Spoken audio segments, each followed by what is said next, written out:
After this, Jesus appeared once more to his disciples at Lake Tiberias. This is how it happened. Simon Peter, Thomas, called the twin, Nathanael, the one from Cana in Galilee, the sons of Zebedee, and 2 other disciples of Jesus were all together. Simon Peter said to the others, I'm going fishing. "We will come with you," they told him.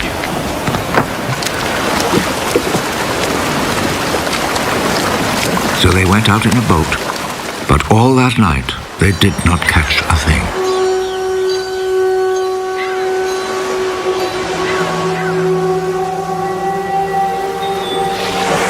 As the sun was rising, Jesus stood at the water's edge.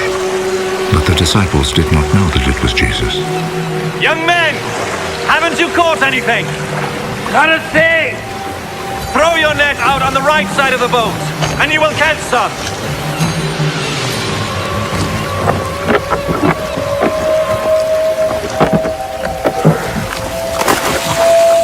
So they threw the net out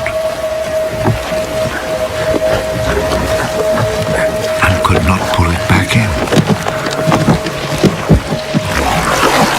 because they had caught so many fish.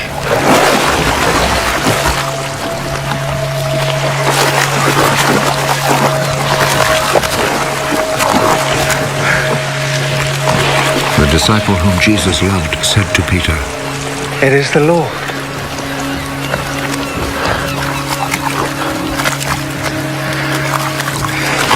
When Peter heard that it was the Lord, he wrapped his outer garment around him, for he had taken his clothes off, and jumped into the water. The other disciples came to shore in the boat, pulling the net full of fish. They were not very far from land, about 100 yards away. When they stepped ashore, they saw a charcoal fire there with fish on it and some bread.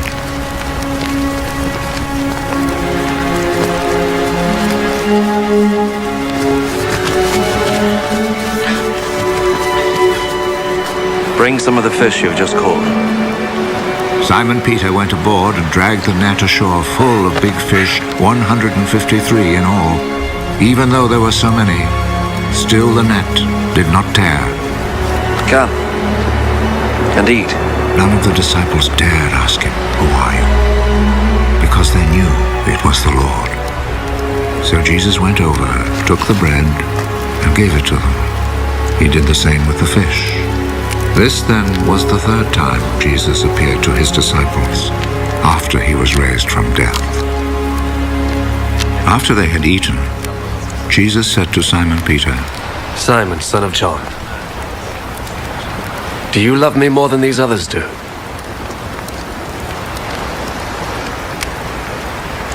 Yes, Lord. You know that I love you. Take care of my lambs. A 2nd time, Jesus said to him, Simon, son of John, do you love me? Yes, Lord. You know that I love you. Take care of my sheep. A 3rd time, Jesus said, Simon, son of John, do you love me?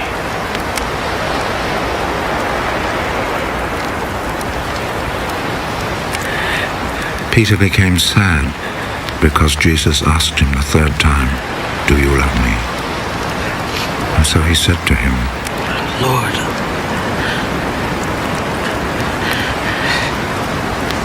you know everything.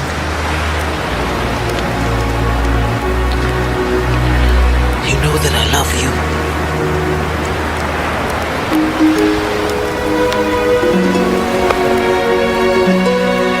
Take care of my sheep.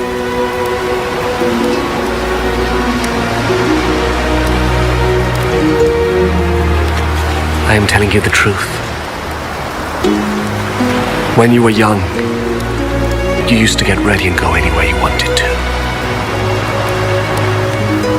But when you are old, you will stretch out your hands, and someone else will tie you up and take you where you don't want to go. saying this, Jesus was indicating the way in which Peter would die and bring glory to God. Then Jesus said to him, Follow me. Peter turned round and saw behind him that other disciple whom Jesus loved, the one who had leaned close to Jesus at the meal and had asked, Lord, who is going to betray you? When Peter saw him, he asked, Lord, what about this man?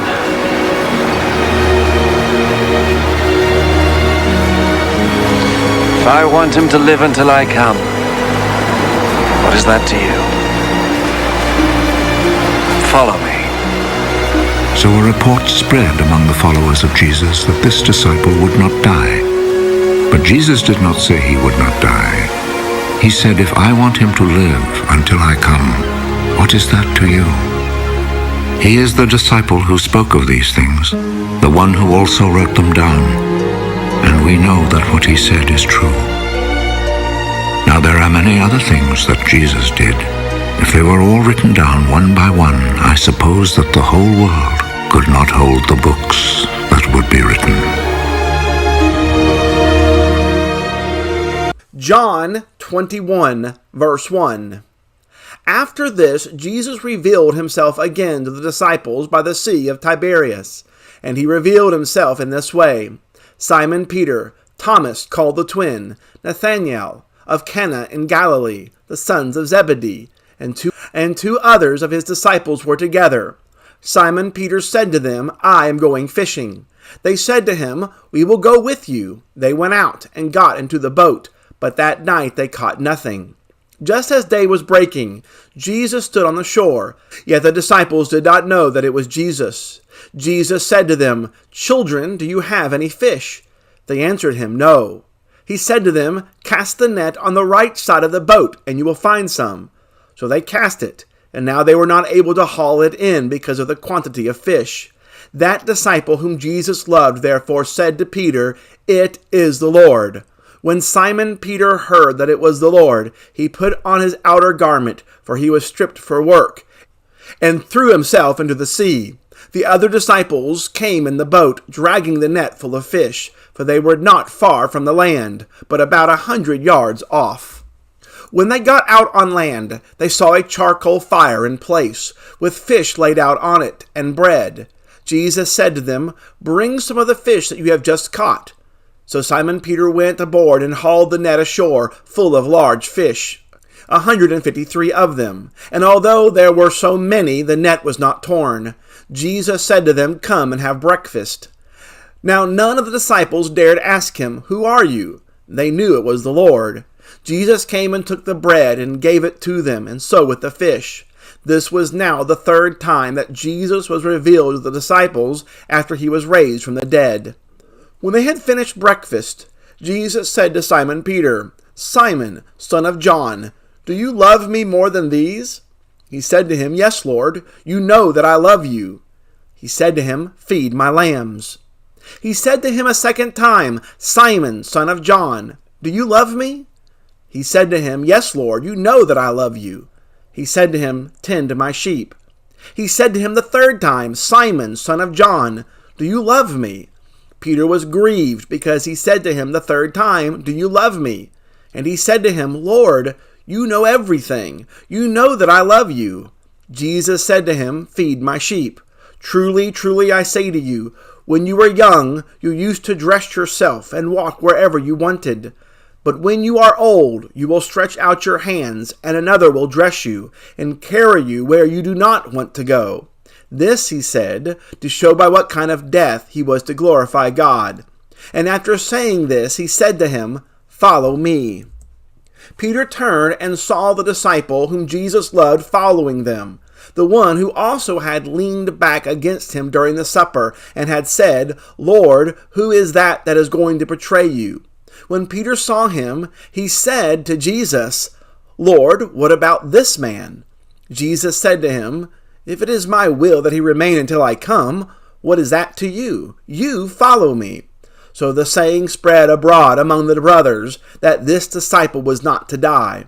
Yet Jesus did not say to him that he was not to die, but if it is my will that he remain until I come, what is that to you? This is the disciple who is bearing witness about these things, and who has written these things, and we know that his testimony is true. Now there are also many other things that Jesus did.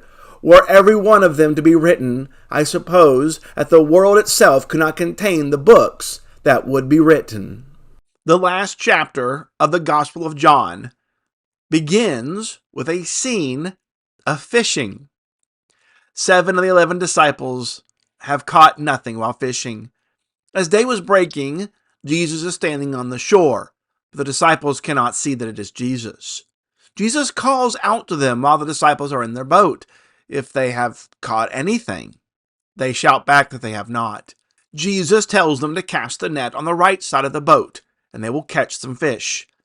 When the disciples did this, the nets became so full that they could not haul in the net. The disciple whom Jesus loved said to Peter, "It is the Lord." This event causes John to remember that this had happened earlier when Jesus was with them fishing. We see this take place in Luke chapter 5, verses 1 through 11. They had been fishing all night. At the instruction of Jesus, they cast their nets on the other side. The nets become so full that the nets are breaking and the boats are sinking. John understands, and when Peter understands that it was the Lord, he puts on his outer garment and swims to the shore. Now please notice the emphasis by John that continues with the theme of this gospel. It is when Peter heard that it was the Lord, not when he saw him, that he jumps into the sea and swims to shore. The declaration of an apostle is enough to cause people to hear the message and follow Jesus. The other disciples come in the boat, dragging the net full of fish. I think there is some significance to the fact that this happens at the beginning of their ministry with Jesus and towards the end of their ministry with Jesus. In Luke chapter 5, when this happened the first time, Peter confessed his sinfulness, and Jesus called these disciples to become fishers of men. John 20 recorded the commissioning of his disciples with the kingdom authority to go into the world as representatives of Jesus. But there's another aspect to this that John gives us to set up a discussion that will take place between Peter and Jesus. When the disciples were on the land, they saw a charcoal fire with fish laid on it and bread. Why do you suppose John tells us that this is a charcoal fire? Why not just say that the fish are on the fire and there's bread next to it? The charcoal fire is used in only one other place in the New Testament, and John wants to draw our attention back to that event. Remember back in John 18, verses 15 through 18? Simon Peter followed Jesus, and so did another disciple. Since the disciple was known to the high priest, he entered with Jesus into the courtyard of the high priest. But Peter stood outside at the door. So the other disciple, who was known to the high priest, went out and spoke to the servant girl who kept watch the door, and brought Peter in. The servant girl at the door said to Peter, "You also are one of this man's disciples, are you not?" He said, "I am not." Now the servants and officers had made a charcoal fire because it was cold, and they were standing and warming themselves. Peter also was standing with them, warming himself. John is calling to the readers' minds when Peter denied the Lord Jesus 3 times. Jesus was arrested, and Peter remained in the courtyard of the high priest, warming himself by the charcoal fire. It is at this place that Peter denies that he knows Jesus, or that he has any association with Jesus. 3 times, notice the emphasis here, 3 times Peter denied the Lord. So now skip down to verse 15. They have finished breakfast. Jesus needs to speak with Peter. But notice what Jesus calls him. Jesus calls him Simon. And with that, Jesus called Simon with the new name Peter, which means rock. Jesus is not called Peter by his given name Simon since John chapter 1, verse 42. Jesus does not call him rock Peter, but Simon. Simon, son of John, do you love me more than these? Now, an important question to ask is, what are these? What is Jesus asking Peter that he loves Jesus more than? Now, there are 3 possibilities. Does Peter love Jesus more than these fish? Does Peter love Jesus more than these disciples? Does Peter love Jesus more than the disciples love Jesus? Most writers believe that Jesus is asking Peter if he loves Jesus more than the other disciples love Jesus. I have a difficult time believing that this is the question that Jesus is asking Peter. Why would Jesus turn loving him into some kind of competition, a rivalry between his disciples? Jesus has worked and moved heaven and earth literally to try to get rid of rivalry from among them, and such a question would, I think, only cause it to return. So, this is not an argument over who loved Jesus more. What if Jesus is asking Peter if he loves him more than fishing, which was his occupation before he met Jesus? Now, I think that's appropriate. Think about the scene as the scripture presents it to us in the chapter.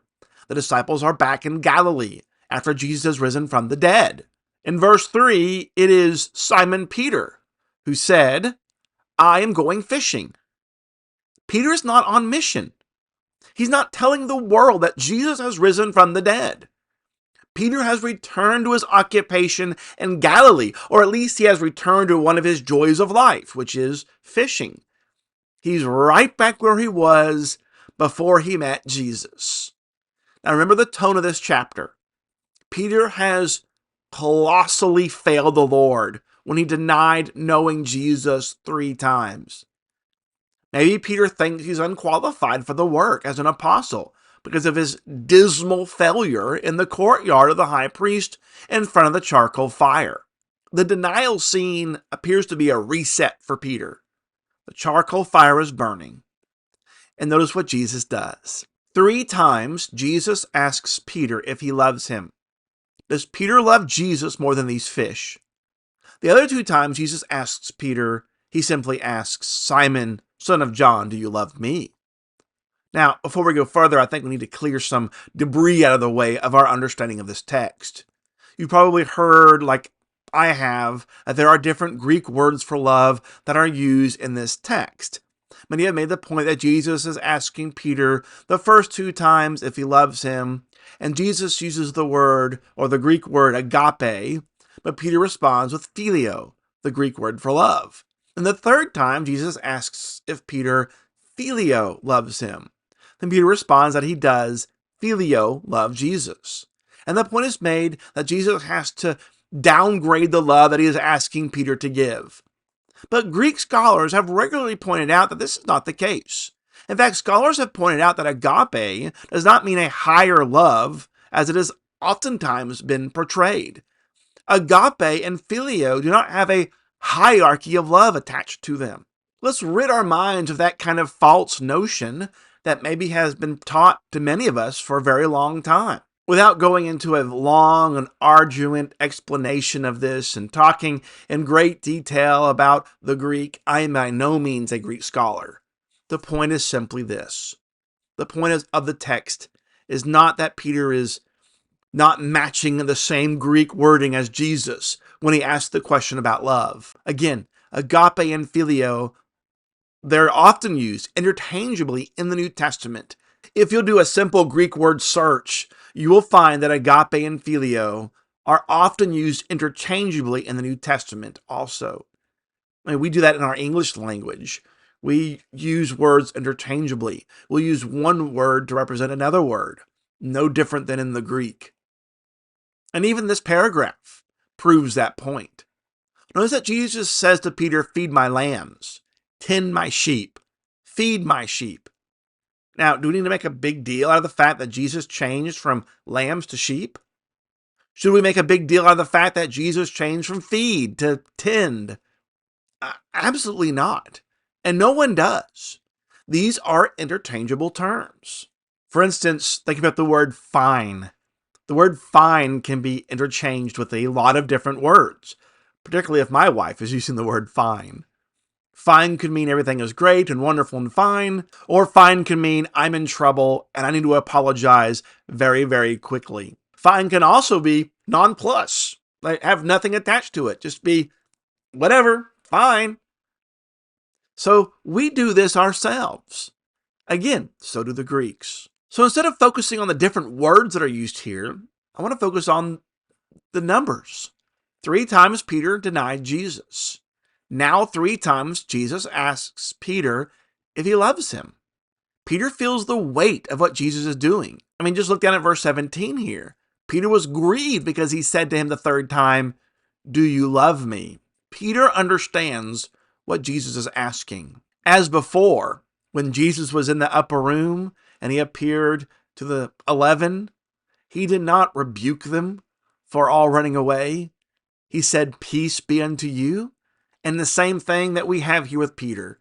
He does not ask Peter, "Peter, you going to fail me again? Are you going to do that? I don't know if I can trust you." Jesus' question is simple.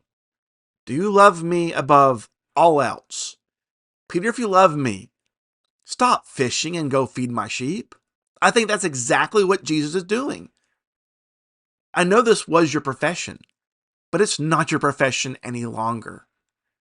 Listen to Peter after Jesus asks the 3rd time if he loves him. I think Peter knows what Jesus is doing. He says, "Lord, you know everything, and you know that I love you." That is a wonderful confession. Jesus asks Peter if he loves him 3 times. And at the 3rd time, it finally strikes Peter, and he was grieved over this. All that Peter can say is, "You know everything." Peter does not point to his past actions. He cannot point to his past actions because they are irrelevant, and his past actions condemn him and do not vindicate him. The past does not matter. Do you love Jesus today? All that Peter can say is, "Jesus, you know me, and you know my heart." What Jesus does here is absolutely glorious, and I think Peter understands what Jesus is doing. The scene of his denial is a reset, but Jesus does not condemn. Rather, Jesus restores Peter. Jesus brings Peter back. This is the reinstatement of Peter. Peter is in Galilee fishing. "Peter, do you love me more than these? Peter, do you love me? Lord, you know that I love you. Then do not remain here fishing. Go feed my sheep." The 3 failures of Peter are met with 3 opportunities of grace. You failed me? Oh, do you love me? Then get back out there and feed my sheep. Friends, this is a glorious and loving and merciful God that we serve. You've sinned this week. I've sinned this week. You have failed the Lord. I have failed the Lord.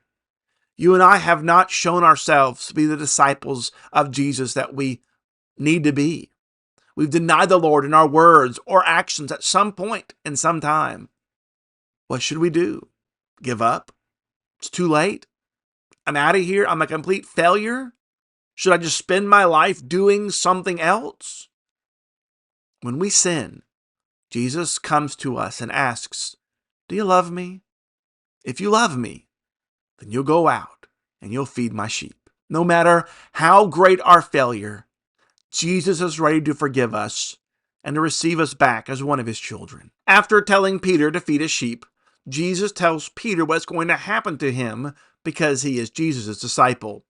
Right now, Peter has the freedom to go where he wants and dress himself.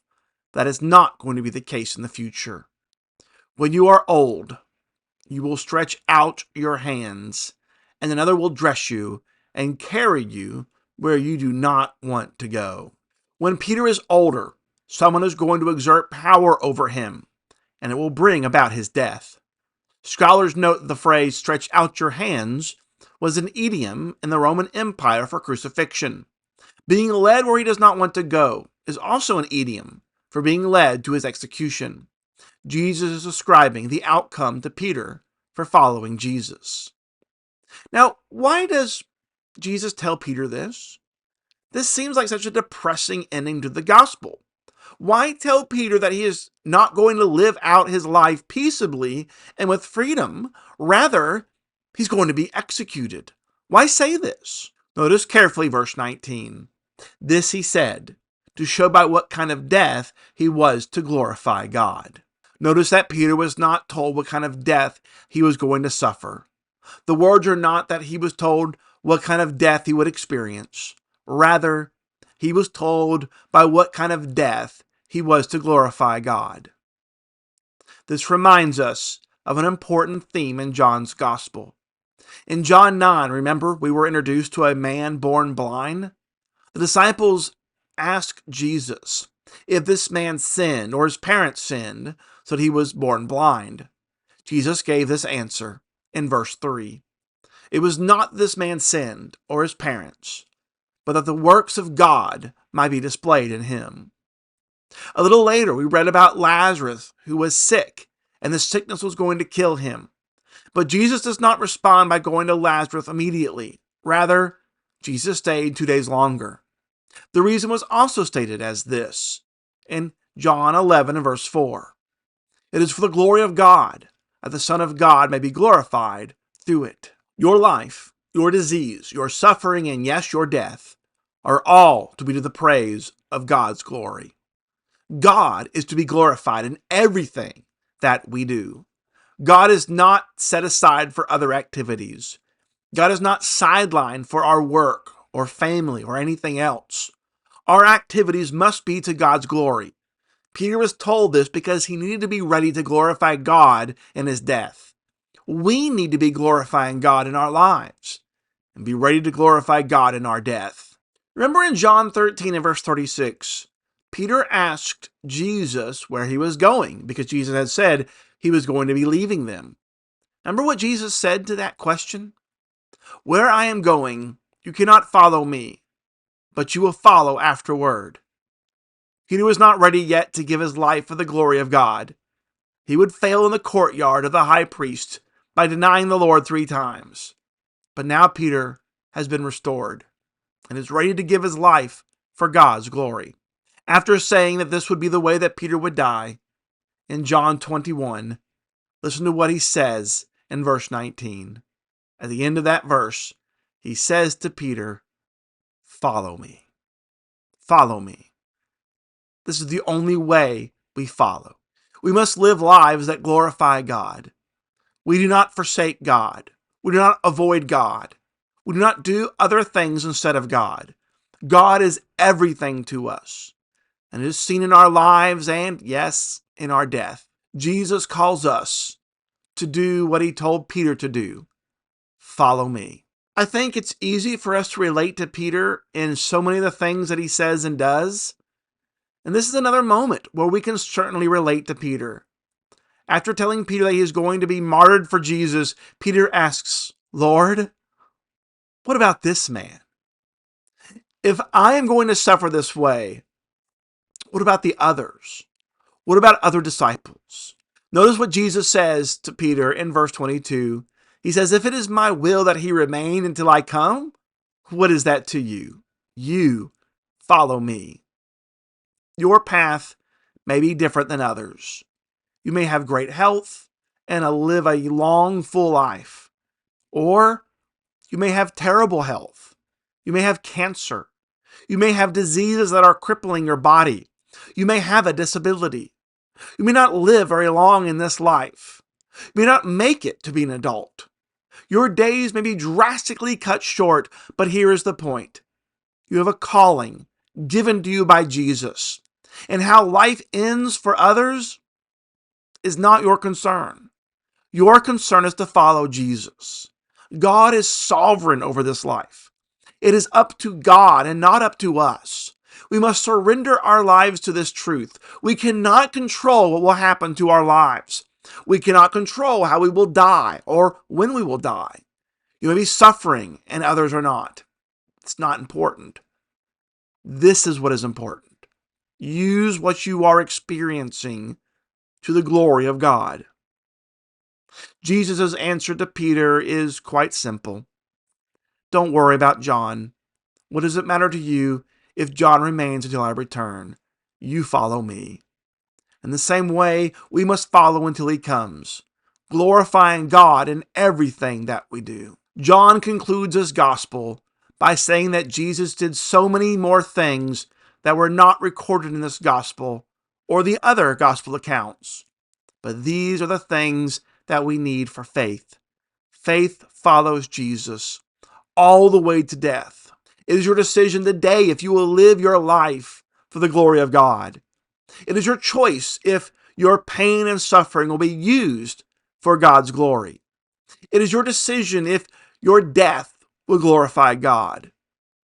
In the final analysis, our living and our dying are to make God glorious.